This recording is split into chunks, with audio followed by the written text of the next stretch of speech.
As 10 Michigan student athletes said their goodbyes to Vietnam, they reflected on their life-changing trip abroad and what made the most impact on them. For me, there's loads of things I can take away from here. The country is beautiful. I love the food.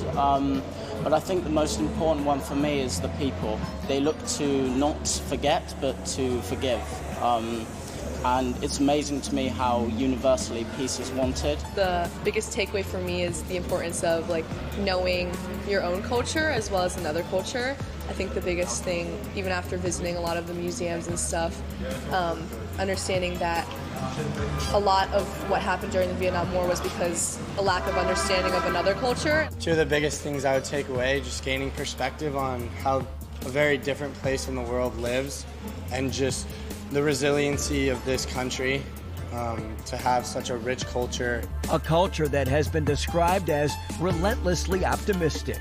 The common message that's being portrayed to us is the phenomenon of we're not going to forget, but we will forgive. And I think that's something that I will take for the rest of my life. It was amazing to see how this community embraced us, the sense of inclusivity, and how everybody looked at us and appreciated and welcomed us in a way that I didn't expect. Every life experience changes us in some way. The immediate impact breeds radiance, but the long-term effect is where the experience truly shines. Joy is all about a perspective. No matter where you live or where you come from, whether you live the local life, tourist life, or the resort life, I feel like you can always gain something from each experience. Every second I was soaking up a new culture and environment, and I loved every moment of it. You're going to go through ups and downs in your life, and you're not going to forget them, but you got to keep moving forward, you got to keep forgiving, and you got to keep living your life in the best, giving back and educating yourself to better yourself, but also the people around you. A trip like this has the feel of a graduate-level course, digging deeper into the history of not just the Vietnam conflict, but the people and the places left behind.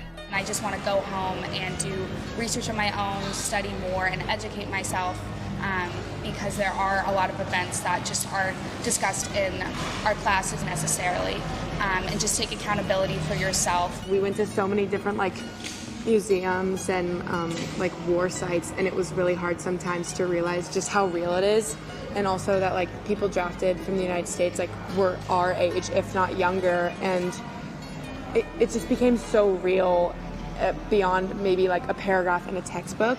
Living the experience is something that cannot be duplicated, but sharing it with others will ensure the history lessons live on.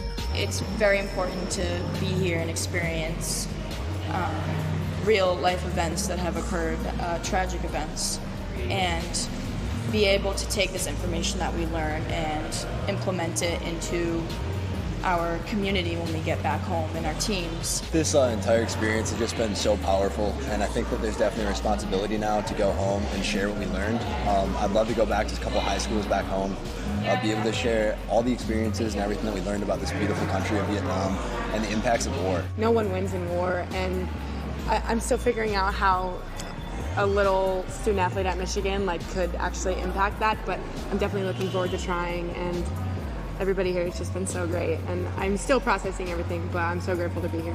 The trip and the multitude of interactions hit at the core beliefs of Let's Go Do: connecting, reflecting, and affecting. For MGO Blue TV, I'm Ed Kingersky.